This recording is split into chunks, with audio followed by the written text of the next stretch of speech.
the current definition of Islam right now is a franchise of Buddhism. As soon as you talk about jihad or fisabilillah or anything like that, people flinch. Oh my God, don't talk about this. So people of Lut alayhi salam, they were doing Dawa and they were fasting. They were doing everything, under the commandments of Ibrahim alayhi salam. But when God sent his wrath upon them, he said, first, let those people come under this fire. Who are the followers of Lut? Because that's not why I sent you down there. I do things like that. So I take very small small short ads with high rewards. It's like Islamic. It's like halal clickbait. That's not the purpose of Islam. The worst people in the eyes of Islam are the people who are keeping their salah. They're fasting. They do their Hajj. They do Umrah every year. This is where they come to do their Umrah, and this is Palestine. They come around Palestine. They go back. They're fasting. They're paying zakat. They're doing their prayers, and they did their Hajj. So if you did not know what the vision of this company is, they would think that they deserve a raise. Yeah. You know what I'm saying? Yeah. Even though 40,000 Palestinians being killed while they're doing Umrah. And they're actually talking to each other. Mommy's saying to the daughter, daddy's saying to the son, while doing Umrah, that you know what, see, God has given us this opportunity. God has cleansed us. We are the chosen ones. Just makes it to this holy place without God's will. God has called upon us. God has called literally us here. 200 aerial miles distance. 40,000 kids are saying to the same God that we are not gonna let them cross that bridge of Sirat on the day of judgment. They came from all over the world and they turned their back on us. You want me to become a part of that religion where you feel good, do your Umrahs, do your Hajjs, and you let your kids die? The original definition of Islam is so attractive that every boy, 12, 13, 14, would fascinate to be a part of this company. When we say, Alhamdulillahi Rabbil Alameen, that's the start of the Quran. The Quran starts with that. If you do not define the word Alameen in front of a child, you took him off of the base. This boy would have been an astronomer from day one. The verse 1 of the Quran makes us astronomers, the smartest people in the world right now. But they're saying it's the two things we cannot understand. And the biggest question is, what is dark energy? What's going on in the black hole? And what's going on inside our brains? And that is the two things Allah is coupling in every single ayah. So what I'm saying is, this Dawa, NASA is doing. This Dawa, Imperial America is doing. This Dawa, liberal democracy is doing. And what we're doing is, you know what? If you have a broken family, come, we'll give you solace. I understand what you're saying. You know what I'm saying? Yeah.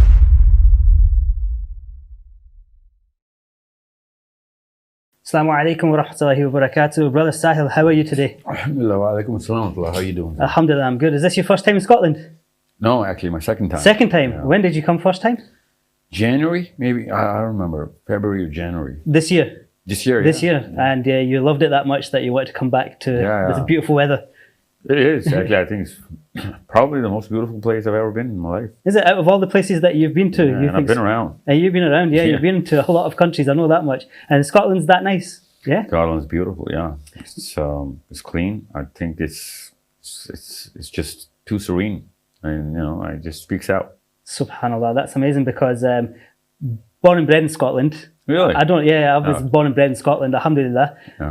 And it's been a bit of for me, it's been a bit of a mad one, how I got involved in Dawah, and, I had a crisis of faith. I didn't probably identify as a Muslim for a long period of my life. And How long? How long? I'd probably say from the moment I left the masjid, I was about 10, 11. I was culturally Muslim, this is haram and that's haram. You're not allowed to do this, you're not allowed to do that. But then when I hit primary school and high school, I just went off the rails. I always probably believed there was a creator or a God. I didn't know who Allah was. I didn't know, who Rasulullah sallallahu alaihi wasallam was. You have an idea as a kid. They tell you, this is the messenger, but nobody explains to you what a messenger is. They say to you, there's a God. His name's Allah, but they don't tell you what Allah is and what His attributes are. And when I was growing up, I grew up in the 90s. So I grew up in the 90s, and we never had much. The Imam barely spoke English. We spoke Punjabi. I had broken Urdu. And it didn't really, there was no connection there. And the only connection I had with the Quran or going to the masjid or with the deen was getting beat up. This is haram. If you do this, you go to hell. You don't even know what the concept of hell is. You rarely talked about Jannah as a kid growing up. Speaking to my friends, all the observations that I've done. So, and I know this is one of your within your talks and lectures, this is what you drive home as the nucleus of the family. Yeah. And the togetherness of the family. Because in the West, they're teaching us, the mother has to work, the father has to work, the woman's all independent, the man's all independent, the kids are raised by the state or the school or the nanny or somebody who's not the parents. And then, the kids go off the rails, and by that time it's too late. So I know this is something that you focus on, but my question was, I think really, what first got you into this? When did you first notice that, the problems lie not in the masjid straight away or the way we're taught or anything, but from the home, from the parents? When was that a realization for you? How old are you? I'm 39. Well, I grew up in America. Right. And that was a pretty decent time in America because, there was not much going on about Islamophobia and, all that stuff. So domestic drivers were the only identity drivers. Their markers were set by the father or the mother. And it was a pretty easy time in Chicago, where, nobody gave you any kind of heat for being whatever you are. And so we didn't really have to fight for identity. So I had a household where you had to question. No matter what is being told, you had to question. And that actually drives the real concepts deep enough because then you ponder and you think about them. Plus, I had the luxury, by the qadr of Allah, of being the middle child of three brothers. I had two brothers who were always conversing about, deeper stuff coming straight from my father. So it was pretty easy because, there was no resistance, there was no friction. Now, after the 2000, the Gen Z, and a little before that as well, kids who grew up in the 2000s in school and colleges, they had to fight for their identity. Actually, that actually helps in a lot of ways, but you have to get those concepts straight from your folks. And you're right about this, and that's why I'm going to ask you the next question, because you're right about the fact that you're a cultural Muslim. I call it a ritual Muslim. Yeah. Okay. And that's just not going to cut it because, everybody's got a lot of information now. And because of this dopamine culture, everyone wants to debate. Yep. Everyone wants to, win some sort of argument, try and prove that he's smart. So unless you are being trained into Islam, or any philosophy for that matter, you're not going to win any debate. And they are going to pick you for any and every concept that you're trying to actually. So most of the Muslims, they're not, grounded well in their own homes. They tend to go quiet, and they become an easy prey. Yep. And even if someone's picking on them, subconsciously, they lose their identity way more than the person who's actually losing a debate somewhere. Yeah. Because this guy has to prove a point. So he's got this a lot of epinephrine going on, that adrenaline. He's got this ego lined up. But this guy was, most of the people who are just spectators, they're quiet, they're too shy, because they know nothing about what's going on in the debate. And they're actually trying to learn from the debate. And that dude does not really know how to debate. And I'm talking about that Muslim guy. No, you're right, 100%. Yeah. So what they do is they end up losing whatever is, whatever grains of identity they clearly were carrying forth from their own broken families. Yeah. And that's why my question, because when you were describing your journey, I was thinking, when you said that, you left the masjid and then you came back, what were the definitions? I mean, you said, okay, you never knew what Allah Azza wa Jalla is, and what was the point of sending prophets, and who is the Prophet, sallallahu alaihi wasallam, or any Prophet, alayhi salam. Who told you what?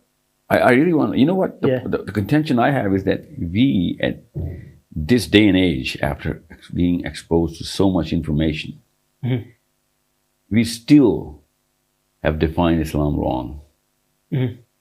And my only stencil is the Prophet ﷺ. My stencil is that teaching methodology and the core concept that he ﷺ gave to the companions. And now I know, and I've been around, I have actually been facing the heat from just about every angle, because I actually call them for it. Now, if this definition is not validated by Umar ibn Khattab or Abu Bakr Siddiq or Ali ibn Abi Talib or any of the great names that actually, wrote something about these core concepts, then, it's got to be wrong. So when you were saying, and inshallah, you're going to build up on this, of how did you find God, Azza wa Jal, and what is the definition of God that you have? Who told you that, and how did it bring you back in the game? Yeah. So for me, Alhamdulillah, I was lucky that my granddad, he moved from Bradford. So I don't know if you know about Bradford, but they call it Bradistan. I had a couple of sessions there. Did you? So you'll see the Muslims, and sometimes you see the state of Bradford. It's got everything. It's got from, the most pious to the most worst of Muslims to everything. Yeah. So my granddad, he's seen from when he was alive, may Allah grant him Jannat al-Firdaus now. He used to talk about the reason why he moved to Scotland, and he didn't want his children growing up in that environment. So I think we were saved that way because my dad, and especially my dad. How old were you? I wasn't born then. Yeah, I wasn't born. No, I just want to go to that point in your life where you transited back. So when I came back, I was about 20, 21, 22, 23, round about that age. So I had done everything. I had done, I don't want to expose sins, but I had done. No, I don't want to know that. Yeah, I know. I had done everything, and I couldn't find that peace. I looked into a lot of religions as well. So I looked into Christianity. It just didn't make any sense to me. I looked into Hinduism, and I was like, this is crazy.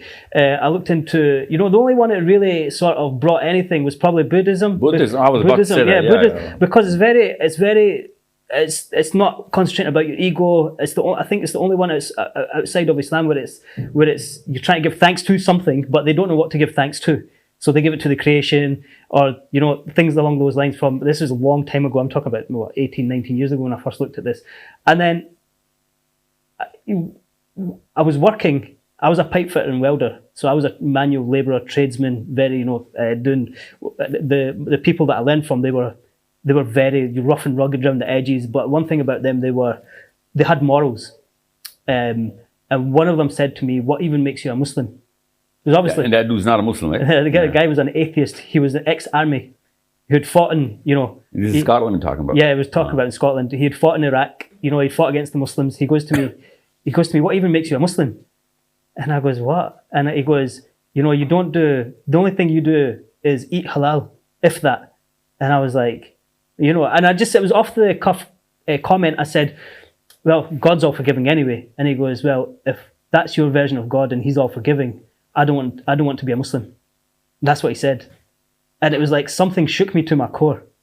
And when Allah Azza wa Jalla, Rasul says, Allah guides whomever he wants, whenever he wants, and however he wants. Yeah. And that shook me to my core. I've never had a wake-up call like that. To this day, I've never had a wake-up call like that in my life. Hold on, let's just pause there. Okay, hold on.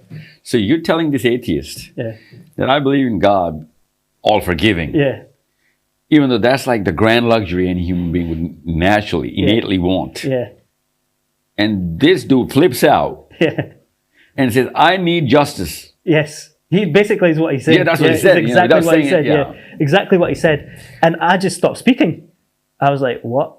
Mm-hmm. And I went on a 6-month journey after that. A 6-month journey of questioning, not God, not his existence, but if you're real, show yourself. You say that if you say that with knowledge, that's a big no-no, right? But I had no knowledge, I had nothing, right? So I didn't say show yourself, I said give me a sign.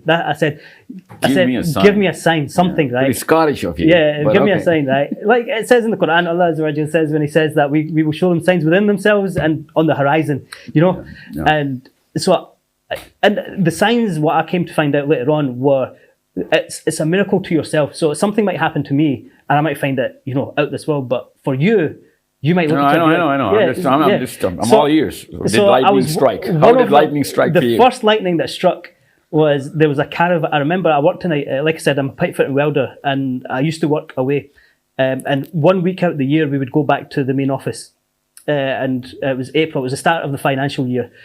I won't go into details why we did that, but we were in there and we had in the yard, I remember it was mud, and it had been raining, and there was a caravan stuck in the mud. Like I'm talking like, when you see like the mud? It was a caravan, it's a big trailer, it goes on the back of a car or a back of a lorry. The caravan, the RVs. Caravan, the RVs, It was an RV type, right? Okay. Yeah, for the Americans, right? But this thing was stuck in the ground, and I'm talking, it was a big 10-foot monster thing, wheels that were, big, stuck in the mud proper. And there was 6 or 7 big, strong Scottish guys, 6'5", and I'm not the tallest, I'm only 5'7" or whatever, right? And these guys are trying to push it, and I was like, okay, today's the test. So I'm going to say, I said, God, or Allah, if you're real, let me put my hand on this and this thing moves. And I was like, there's no way this is going to happen, right? I was like, there's no way this is going to happen. And wallahi, this happened. I said, Bismillah. And as soon as my fingers touched the RV, the thing went forward about 4 or 5 feet. It was like somebody picked it up and chucked it. And the guys were like, everybody took a step back and they were like, what happened there?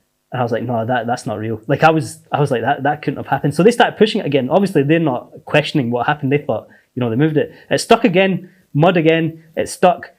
And I done it again. I put my hand on it and said, Bismillah. And the thing went flying again. And that was it. From that moment, I knew that was the moment where I knew that Allah is the creator. And this is after I've looked into Christianity and I've looked into Hinduism, I've looked into Buddhism, I've looked into all these ways of life. And I was like, right, Islam has to be the truth. And then from there, things started. When I say 6 months, when I talk about my turnaround, when I started practicing, I went from not praying anything, zero, like during Ramadan, I used to go out and do whatever, right? From praying nothing to doing nothing to not knowing anything, from that day to the next, starting to pray what I thought I knew how to pray and just started praying pretty much 5 times a day, just like that because of that situation. And then I started learning Deen. The more I learned about it, then that was in August. That was in August. When did I go on Umrah? 2010. That was around about August 2009, around about that time. And April 2010, I went on Umrah. I never paid for it. I went on it. My gran and granddad, they took some of the family, and my popo, she didn't get a visa. And this was 4 weeks before. She didn't get a visa. And they gave me the ticket, and I went. I didn't know what Umrah was. I knew nothing, but I followed it. And from there, when I first made the dua at the Kaaba, I said, "Ya Allah, please keep me on the guided path, keep me on the straight and narrow." And always, I didn't know of these du'as. I didn't know nothing. I said, "Ya Allah, please keep me on a path that's going to be. If you're going to test me, don't test me with something that's going to take me away from Islam. Always test me with something that's going to bring me closer to Islam." So alhamdulillah, that was my opening journey into Islam. And then when people started seeing me, and I started growing the beard straight away, when people started seeing me, they couldn't believe it. Do you know when they said Umar radiallahu anhu he's going to become Muslim, and they said his father's donkey will become Muslim before he does? That's what people thought of me. And so when I started practicing, they couldn't believe it. To this day, if I meet somebody who's not met me for a very long time and they're like, "Oh, it's Omar," they're like, "Wow, we didn't think you would ever practice." That's how much I was off the path. So how did you give back? How did I give back? I mean, you went through a very. Yeah. I mean, this is too rare. Okay. Yeah. This almost never happens. Yeah. And almost never will. This is a special sign. A lightning did strike, like literally. Twice. Twice, yeah, in one day. And had to do in one day. Yeah. So now most people are going to look for that lightning. They're not going to find it. No. They're not going to find it. No. I'm going to say it in the camera. They're not going to find this kind of lightning. This is too rare. And I'm not saying it's never going to happen, blah, blah, blah, of course, but this is not something that usually happens. Mm-hmm. Even though a lot of other things happen and people do make the transit. Mm-hmm. And not just that they make the transit, but my problem is that as soon as you make the transit, and everybody does, whoever Allah guides, okay, the journey actually starts there. It doesn't stop there, but our human brain is designed to go into that ease, mm-hmm. that, yeah, you know what, I'm special, and everybody is, and whoever Allah does guide is special. There's no doubt about that. But that special status is for a job role. Mm-hmm. It's not for the guy, mm-hmm. or the girl. So if I'm appointed a CEO of some company, that should really stress me out. I should literally go into depression. Mm-hmm. With the pressure and the with stuff. The pressure, like, yeah. So when I hear this story, and I've heard a few, and most of them are from converts from other religions. Mostly, yeah. I'm just thinking, okay, did you just shut the door? And is this a shutout? No. Or is this an opening for the rest of the globe to one man? Now, that's why I ask you, what did you give back? How did you give back? Are you giving back? Because there are a lot of boys in Bradford still. Yeah. Okay, still, and I've been to Bradford twice. And my God, if you have to show what happens to people who leave their own book might want to go to Bradford first before going to Pakistan, like literally. Okay. So if I were you, or if I were, because I am looking at from the, the outside, so I would naturally have more wisdom about this than you, because you're in the picture, right? Because I need a guide out from the outside from my own life as well. Because he's looking at from the outside, he's looking at me making moves. He's looking at the end, he's looking at the rim, he's looking at my scope, and he's looking at me moving around the map, and he can guide me way better. Anybody would. I mean, it doesn't take a rocket scientist to guide, or coach, because he's got the bigger picture. Now, I would literally ask you whether did you go back to Bradford, or did you go look for those boys who were on the verge of wherever you were before you left the masjid, right? Yeah. And did you, after coming back, reconstruct the base so that you wouldn't be looking for these big jolts of lightning, right? And bolts, actually, and which is going to be a question in everybody's mind who's going to be listening to this. Am I also going to get this kind of sign? No. See, now the problem that I have is that a potential like yours, and not just the fact that you are who you are, but where you are right now. See, I've seen so much good in Scotland, and I've been just about in every city in England. And I came to Scotland, I was thinking, there's too much of a difference between two different. It's like crazy. Two different. It's crazy. So how did that happen? It's like there's a sea in between these two. I know. It's like a different continent, I swear. Yes. And so I got hope. Yeah. I'm riding that highway right now of optimism, and I see masjids with kids here, nightclubs going in masjids, people bringing Muslim kids, and they're playing around. Yeah. And women, like literally women packing up masjids. This is not something that's going on in England. They actually brought Pakistan in England, installed tiny little Pakistan. They made sure that whatever, good or bad, that is going on in Pakistan happened in England. And that is something that the Scots divorced.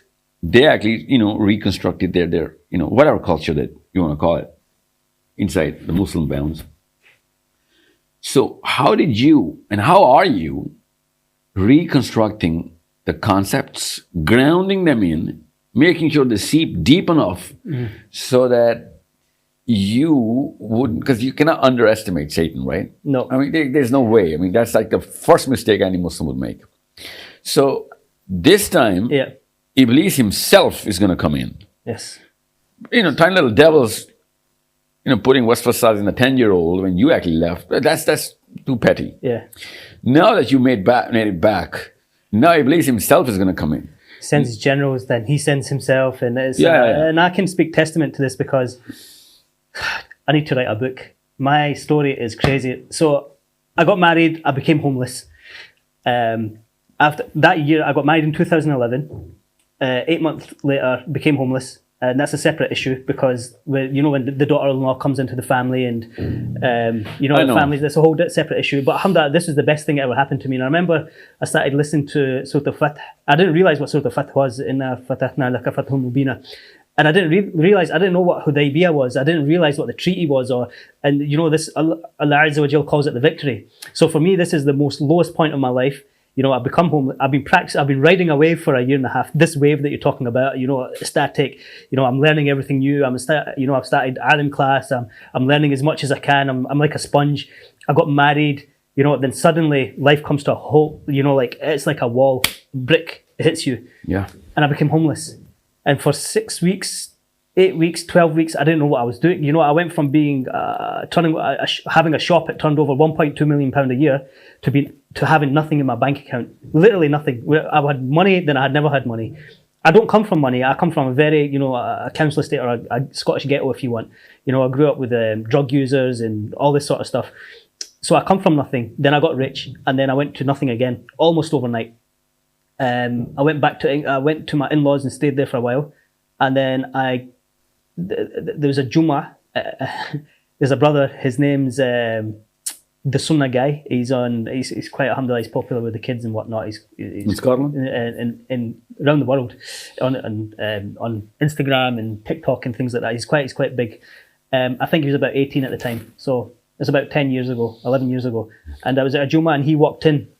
And I remember he was wearing a black thobe like this. I think he was wearing a black thobe. He had long hair, very young. His beard was, oily and, shiny. And it was like this, typical words. It was like Noor was coming off him. And I said to my brother-in-law, I was like, who's that? And he goes, oh, that's Shu'aib. He does the Dawa stall. And I was like, okay, I want to speak to him. So I went with him. And do you know when I said lightning doesn't strike twice usually? This is my third time. Yeah, I was about to say that. This is my third time, right? And we went with him. So I introduced myself. My father-in-law, he's quite well known in his area in England. The whole family is. And I goes, oh, I'm so-and-so's son-in-law. I just got married and whatnot. And I goes, oh, my brother-in-law told me that you do the Dawa table. And he goes, yes. I goes, can I come with you? I've never given Dawa really in my life. I didn't know how to give Dawa. I didn't know the concept of it. I wouldn't have the first idea on how to convey that message. I had experience, my experience of, being away from Islam and yada yada and things like that. That's all I had. So we went to the Dawa table and he's sitting there giving Dawa, whatever. I'm watching, I'm like, this is amazing. We had a couple of shahadas. And then the guy, Shu'aib came to me, or I went up to Shu'aib and I tapped him on the shoulder and I said, go give him Dawa. And the way I said it was rude. Scots can be quite abrasive and quite, I know. So I went, go give him Dawa. And he looked at me like, who are you? Like, why are you telling me to do that? And I can give who Dawa? So this guy had just walking out the shopping centre. So he looked at me like very confused. We just went up to the guy, started giving him Dawa. Literally 2 minutes later, the guy took his shahada. And I was like, what is this? This is insane. And then I started working with an organisation called IERA, Islamic Education Research Academy, back in 2012. They had a massive event, the Olympics Dawa, where 500 people from the surrounding areas, they went, they taught them how to give Dawa, they gave them a basic script and then they sent them out. It was a massive thing back then and the organisation grew. And I ended up working with them. I became a trainer. So I used to go up and down the country teaching people how to give Dawa. I started a Facebook page. Facebook back then, I'm talking 2012, 2013, I had like 30,000 followers or something along those lines. I had a YouTube page. I had about 10,000 subscribers. This is before monetization and this is before, it was popular to have followers and things like that. And I didn't know what I was doing. So I was just putting out videos and then that's how I started giving back. First of all, I started giving back. I started speaking to I started attending a lot of debates. So I debated, atheists, I debated Christians. These are your two main categories. And this is when you were talking about debates earlier on. This is why I was laughing. I was like, I know. Yeah, I was laughing because I didn't really I'd been through Aqidah. I had, studied Aqidah. I had studied, the deen. I had the basic principles. What you find a lot nowadays is a lot of these people don't have these basic foundations. And this is why they make a lot of mistakes within these debates. And the purpose of a debate is, I don't like it because when we're debating, my objective is to mentally outdo you and your objective is to mentally outdo me. We're not coming to common terms. I'm not giving you Dawa and I'm not listening to your perspective. I know. And then unfortunately you've got hundreds and thousands and millions of people that watch this. And like you said earlier on, a lot of people try and take the knowledge from this. And then if I make a mistake, the people that are on my side, they're not going to know it's a mistake and they're going to take that as fiqh or they're going to take it as aqidah. They're going to take it as something and then they're going to go spread that, which is really, really wrong. And I think this is what you were alluding to at the start. So what I'm doing now is, my son was born premature. I had to stop all Dawa. I took advice from a scholar. I deleted my Facebook page. It was probably the worst mistake I probably did. I deleted my Facebook page. I deleted my YouTube page because I was giving fatwa and I was giving rulings. Oh yeah, well that's a good thing you did that. And I did that for that reason. So I deleted that. I went away and I'd say I'm like the very basic student of knowledge just now, but that's not what I meant when I asked you what are you giving back. Yeah, so what I'm giving back now is I'm more of an online presence. So I'm not actually, and I feel bad because I'm not concentrating on my local communities. I'm not concentrating on these boys from Bradford. What I'm concentrating on right now is I've got an online platform on TikTok and Instagram, and what I'm doing is I'm sharing I remember back when, remember right at the start, I said the family, we're not taught what Islam is. We're not taught we're taught really, as a kid, you're taught, don't do this, you go Jahannam, you go to hellfire, you know. I know. So what I've done, it's very niche, and it's not, I can't see it's been done anywhere to the level that I'm doing it, is that I take a small dua, something very, very simple. For example, Rasulullah said, whoever asks for forgiveness of all the Muslims, then Allah Azza wa Jal will be written, the angels will write for you a good deed for every single Muslim that's alive. So essentially 2 billion good deeds could be written for you if you ask for the forgiveness of all, for the Muslims. So I did that. I do things like that. So I take very small small short du'as with high rewards. It's like Islamic, it's like halal clickbait, if you want. I take that and I introduce people, or these kids to Islam that they've never seen this side of it. And my inbox at the moment is full. What was that? Yeah. What side of Islam? So the side of Islam where the reward aspect of Islam, in terms of, you know, you can get good deeds for doing this. You've got Jannah. You can get, for example, if you do this good deed, you can get X amount of rewards from that hadith. And the reason why I did that and I went down that angle is because majority of us, people the kids in the West, all we were ever taught about was Jahannam. And you're going to get punished. Don't do drugs, you get punished. Don't drink alcohol, you get punished. Don't. Hold on, let's just go back to that Scott, whoever his name was, yeah, who asked you a certain question, yep, which actually started the whole snowball for you.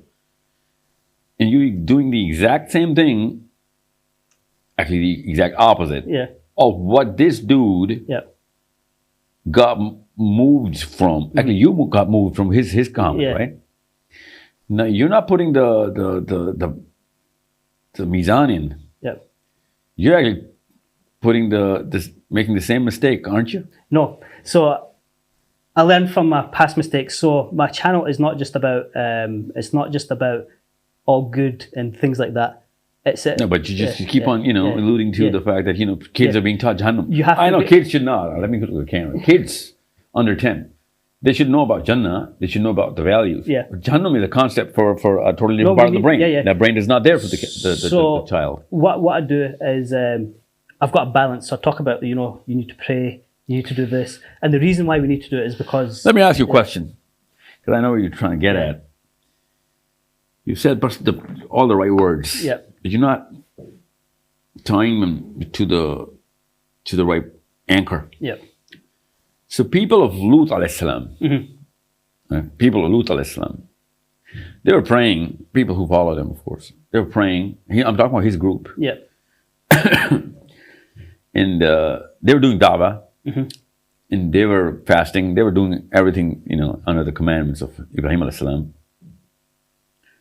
But when God sent his wrath upon them, he said, first, let those people come under this fire, this barrage of stones coming from heavens.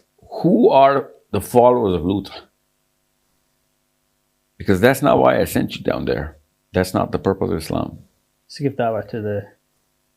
You need to do a lot more. Yeah. See, when a dog falls down a well, you need to get the dog out before you start bucketing it out. No, that's fine. I get that. My early days, I used to do street dawah. I used to go out. No, I'm not against dawah. Yeah, so I used to go out and do. My favorite one was to go to the high schools and talk about Islam. Again, that's not where I'm trying to get you at. Listen, let me construct this so that you would know exactly the emotion I'm trying to actually drive. Because you like this asset, and I need to juice every ounce of potential. And so here it is. Hold on. See, the job of a Muslim is not to make other human beings come into Islam. No, it's to convey the message. That's Allah's job, is to bring them into Islam. No. Hold on. I know that. Yeah. And I totally agree to that. Don't worry about it. Our job is to make sure that people understand Islam. Okay? So if you're giving Dawa, and I'm talking about all of Islam. Okay? Yeah. So if you're giving Dawa about, why to believe in Allah, Azza wa Jal, why to pray, why to fast, why to do good, they're going to understand the value of these things, but they're not going to understand Islam. No, I get that. Yeah, no. So you have to. When I say Dawa to normal, right? So for example, Well, let me give you an analogy because I want you to answer this properly. There's this company, and people are,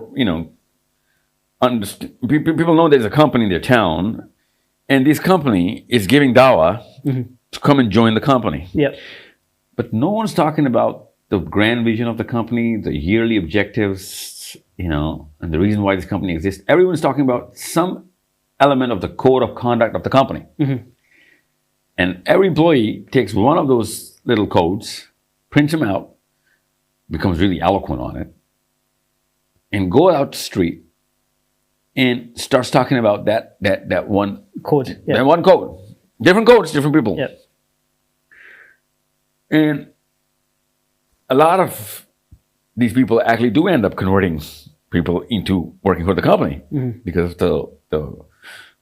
the simplicity of the code. People like it. People are suffering from whatever, and they need some kind of job, so they come in. And that's, by the way, that's what's going on. A lot of depressed people come into Islam just to find solace. Okay. And I'd rather them go to Buddhism than to Islam for a reason, because if you're coming in for to mend your emotional disorders, you're going to get a bunch more, because Islam is going to give you a lot of responsibility and you're not going to be able to fulfill it. I see what you're saying. Yeah. So a lot of people I know, in America and Canada, I know, actually studied and worked in Canada. So a lot of people used to convert to Islam because they had broken families, they had bad traumatic childhood, they had bad marriages going on. They used to start to blame the church for it or whatever. And they were looking for solace, a softer word of comfort, if you may, in a sense of a little sense of community. It's like a divorced women's club, Everybody comes in, talks about how bad the man is, and, you just have something in common. And let's go back to that company now. So now you get the flavor. Now, when I see Dawa going on, especially, internationally, not in Muslim lands, they don't talk about why the company exists. I get what you're saying. Yeah, so I'm going to ask you, I'm going to put you on the spot on this one so that we can actually drive something here. Now, I know, and I believe, and I know that you're a way better Muslim than I am. No, we don't know each other's. I'm just saying, let's call a spade a spade. Because I know where my fractures are. And may Allah give you istiqamah. What if somebody asks you, what is the objective of Islam? What is the big purpose of Islam? What's the answer to that question? To worship the Creator. That's what Allah Azza wa Jal says in the Quran. I will not created you anything but to worship me. But I'm not going to say it like that. I'm not going to say to the person, if somebody who doesn't have no clue about the Creator or anything. No, that's not what I'm going to. No, my question would be, just a follow-up. It's like this statement is begging for a deeper question. Worship Him in terms of giving salah, that's worship? It's part of worship. So everybody starts praying in the world, and that's it? Islam is done? No. You have to follow. You have to follow completely whatever. This is what Islam means, is to submit yourself. It's to submit yourself, isn't it? And what you're submitting to is 3 billion people. Yeah. Who are Christians. Yeah. They claim to submit themselves to some God, right? Yeah. All the Jews, according to them, submit to some God. Yeah. So we're saying that submit to God. They're saying submit to God. Yeah. No one's talking about the big vision of what's going to happen if you submit to God. So that from that vision, we reverse engineer the KPIs of everybody. Because if there's no vision, you're not going to be able to know the definition of worship. Yep. So let me give you an example. the worst people in the eyes of Islam are the people who are keeping their salah, they're fasting, they do their Hajj, they do Umrah every year, by the way. Yeah. 3.2 million, 32 million, I'm sorry. 32 million people did Umrah last year. Yeah. 32 million people. And I'm assuming, Husnazan, that they're keeping their prayers rest of the year as well. Yeah. They're fasting. Inshallah, yeah. Yeah. This is where they come to do their Umrah. And this is Palestine. They come around Palestine, they go back, they're fasting, they're praying zakat, they're doing their prayers. Of course, they believe in Tawheed, and they did their Hajj. Now you tell me,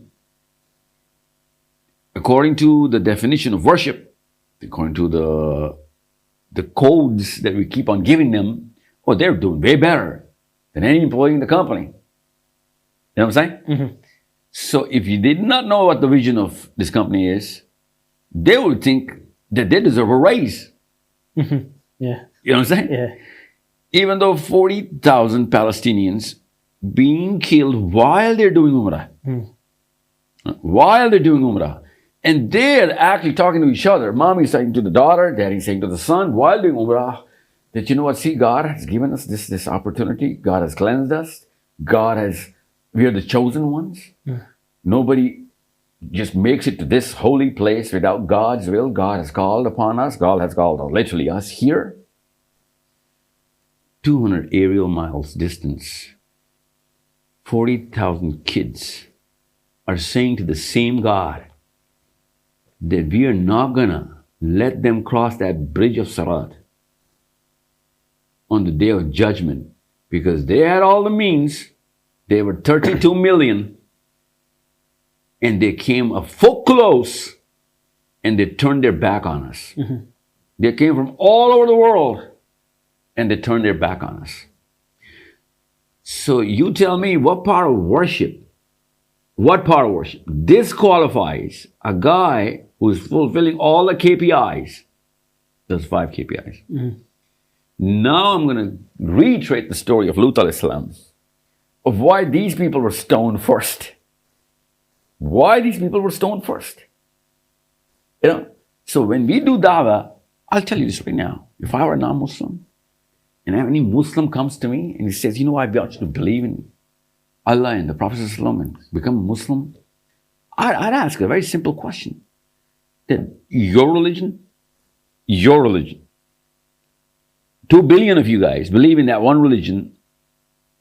Is there a part of your religion, because there is evidently some commonality that you guys have, is there a part of your manifesto that you turn your backs on your own people and you think you're good Muslims and you have the audacity to come to me and put me in the same boat?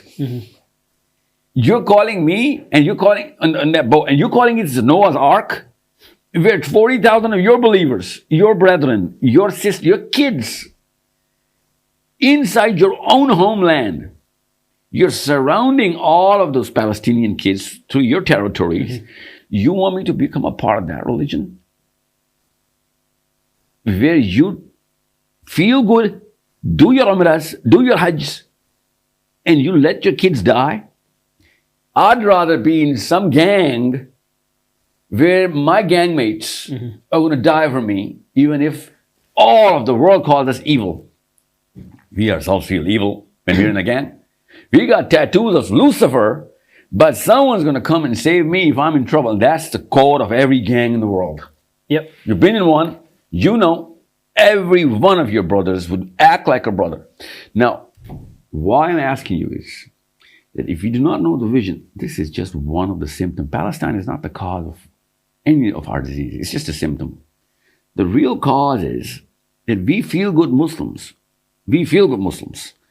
somehow have this deeper definition inside of us, which puts us to sleep so sound that the rest of the world can hear our snoring slumbers. SubhanAllah. you know, and these slumbers are so loud that it actually hides away the hues and the cries of every dying child in Gaza. See, so I hope you get the.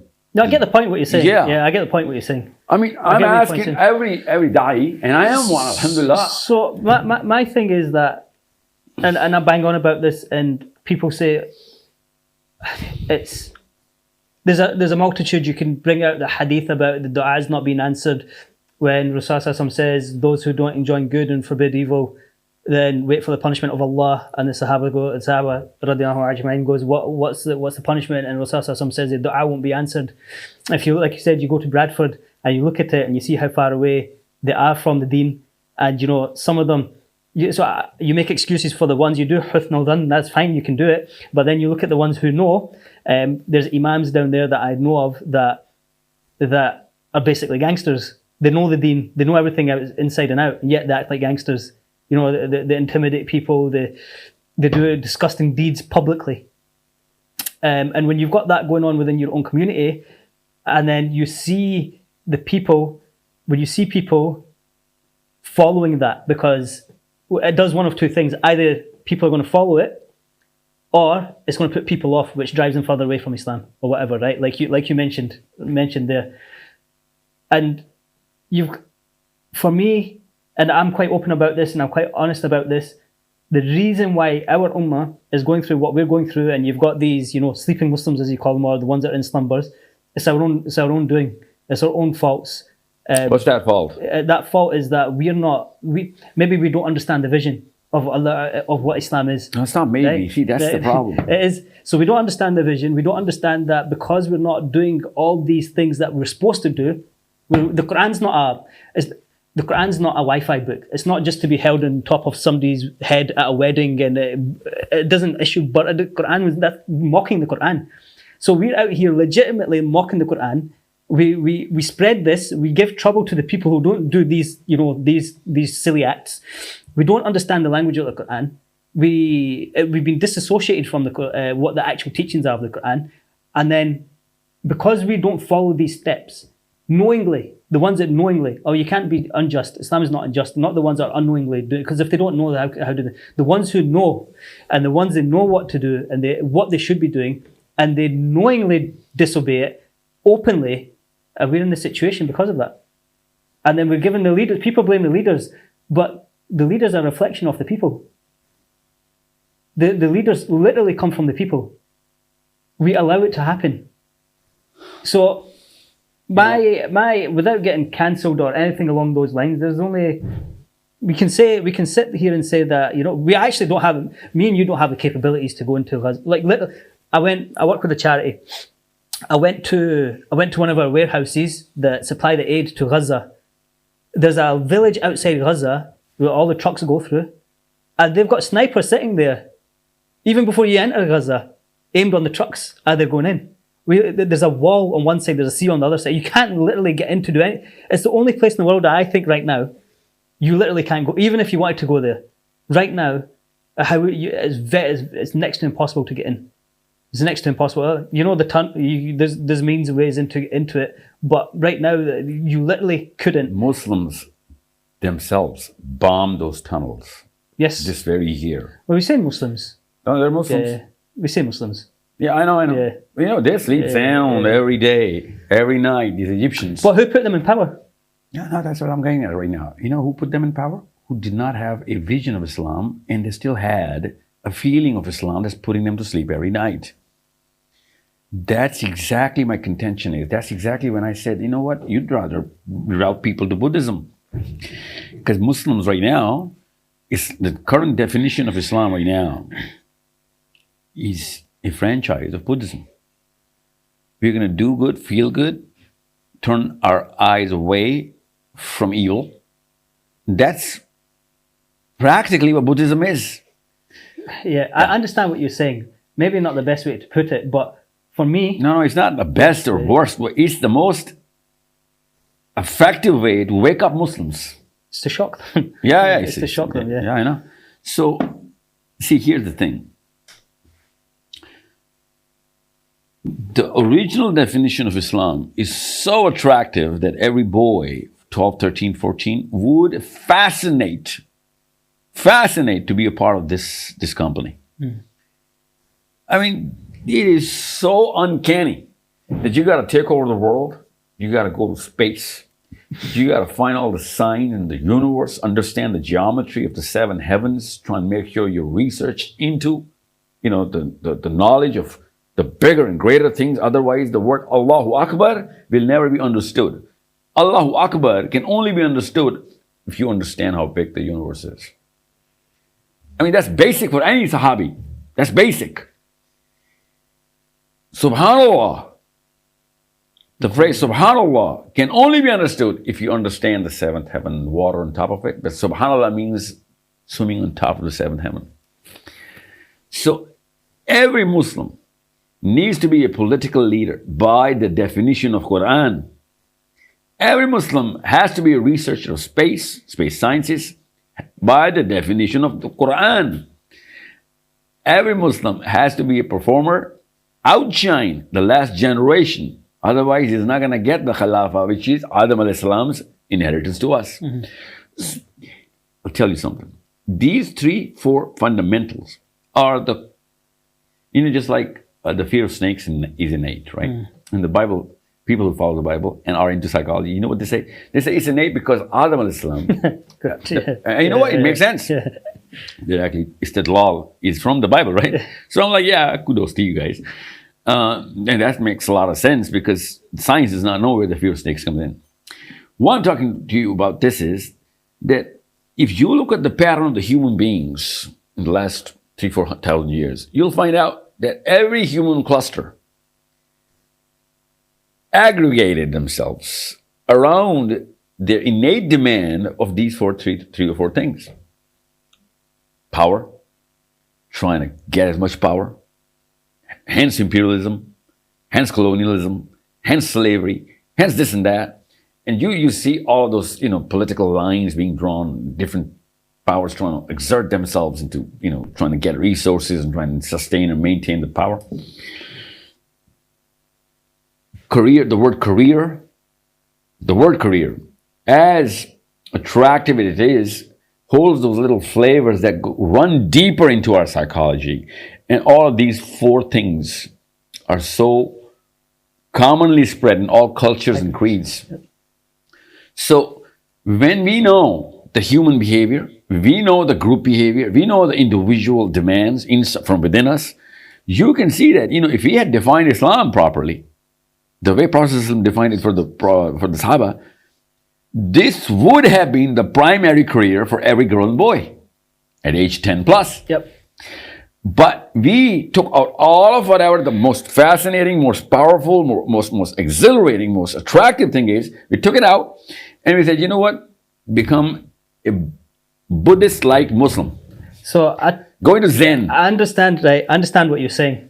But there's a deeper, behind all this, for me. No, hold on. What I'm telling you is, this is the Dawa. This is the basic of Dawa. You know what? You need to take over the world, buddy. This is the manual. And if you're not taking over the world, this manual will be, it'll hold witness against you. Hold itself witness against you. You're dead. If you do not hold power, this Quran is going to testify against you. If you are not into politics, you're not going to be able to get into power. If you're not into space programs, you're not going to be able to look up in the heavens, which Allah in the Quran is saying hundreds of times. Why don't you look up and see and understand and decipher the codes?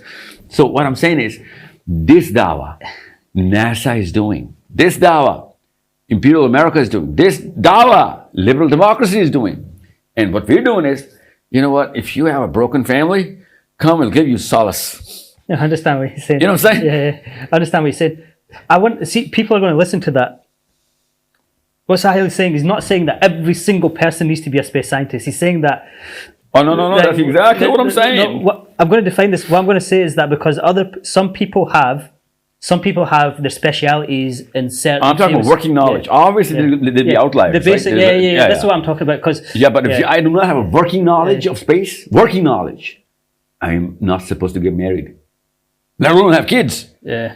You know what I'm saying? So- Because if there is no Michael Faraday, there is no John Maxwell. Yeah. Michael Faraday was not a mathematician. Maxwell was. Michael Faraday was a philosopher. Maxwell was a scientist. If I can convert all Muslims into Faradays, they're going to breed Maxwells in their homes. That's what the Sahabas did. That's why Tabi'in came up with the mathematics, physics, biology, chemistry. That's because the Quran tells you to tadabbur. So the Sahaba No, it were don't very tell you, basic. it orders you. Right. So when you see the Sahaba, I think we've only got a few minutes left. But when you see the Sahaba, they were simplistic people. They were very simple. Right? Says who? Not in the sense of as in they had mental health issues. What they didn't get influenced by nonsense. They didn't get influenced by philosophy. They didn't get influenced by Because they had an original philosophy. Yeah, they had the original, and that's what you call your aqidah. The firm belief. No, hold on. You're using the wrong words right now. See, when Abdullah bin Abbas, Yeah. when they asked him, the Sahabas, when Allah said, "Iza shamsu kuwirat," what does that actually mean? And you know what he does? He takes a turban, he starts turning it around. And it says, this is how the sun is going to be turn into darkness. Now we know how the star spirals itself into a singularity. Yeah. Now, how did he know? This is not a simple guy. This guy is as much of a I philosopher. understand that. Yeah. Understand that. Yeah.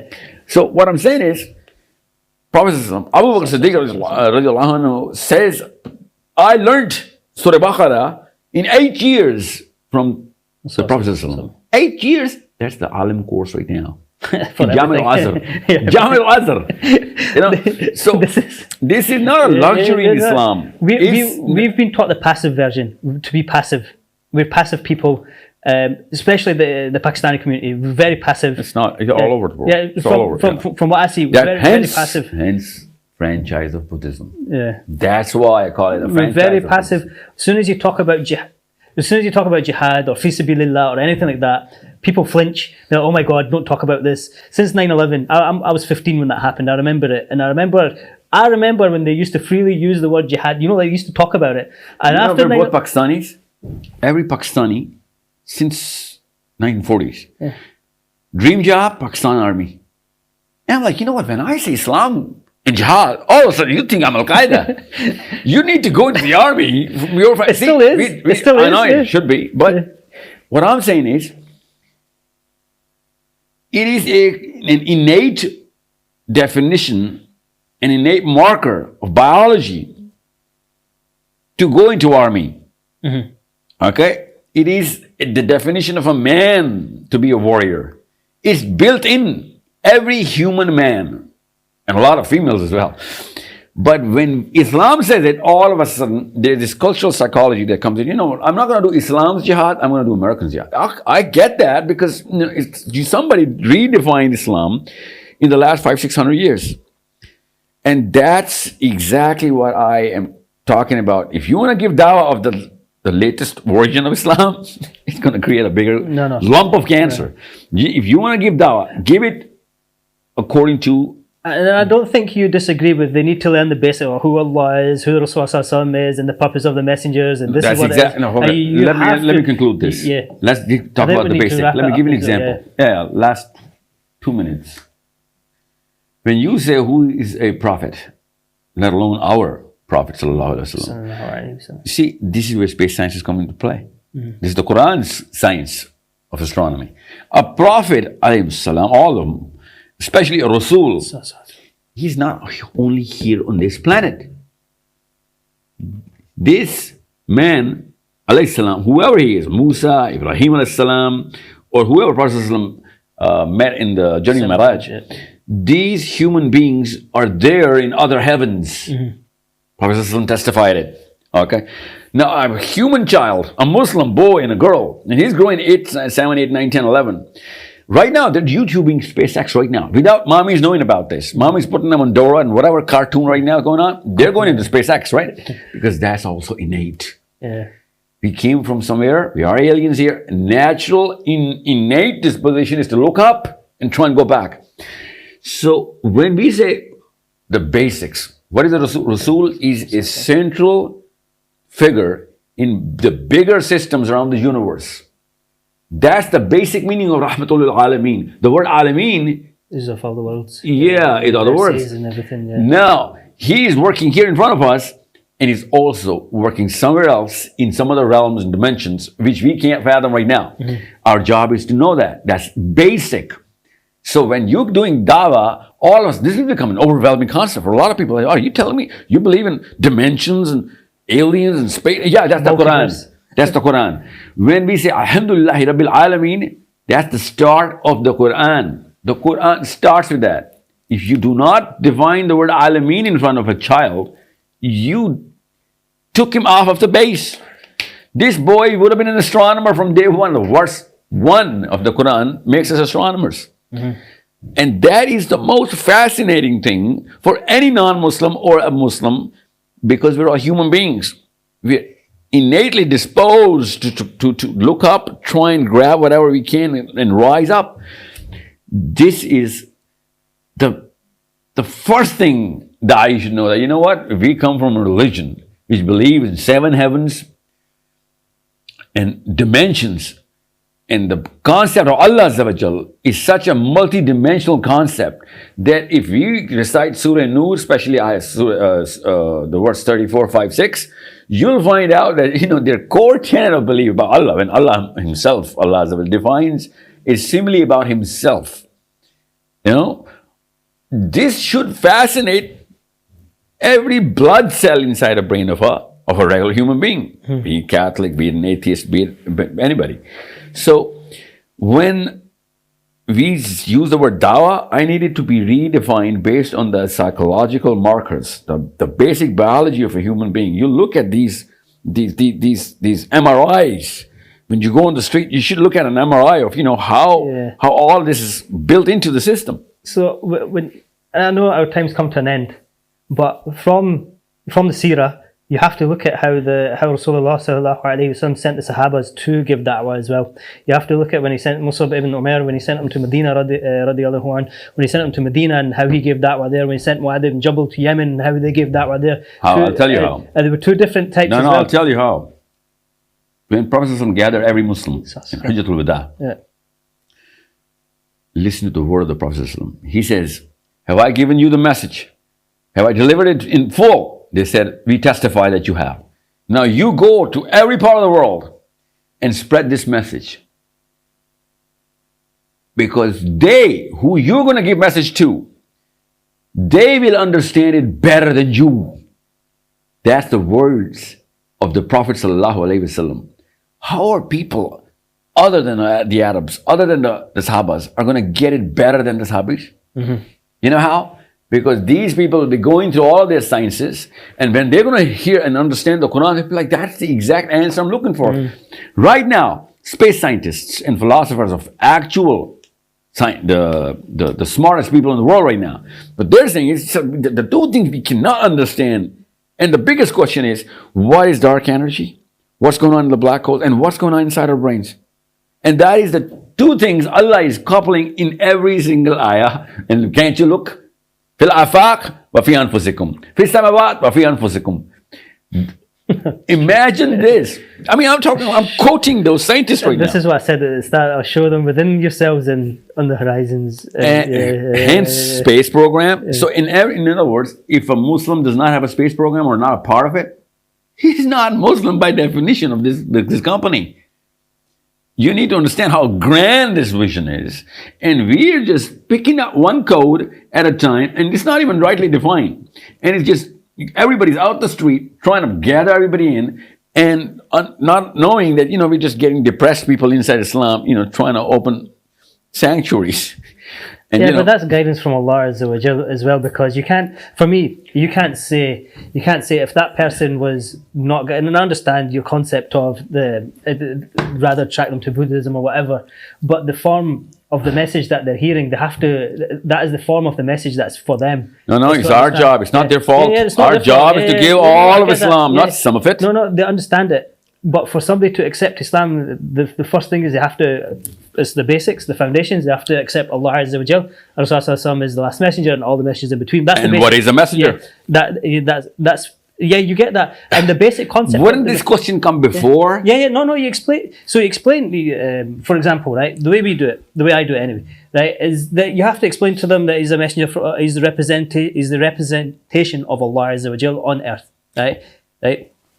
So he is giving... See, this is a child's question, so I'm sure everybody is an adult going to ask you, okay, what do you mean when you say Allah Azza wa Jal? That's even an 8-year-old question. Yeah. This is actually a 4-year-old question. Yeah, when you think of it, you think he's the creator of the universe, he no, that's everything. Attributes. Right? No, what is Allah Azza wa Jal? What do you see when you say Allah Azza wa Jal? See, the Prophet said, Allah is what you deem it to be. Okay?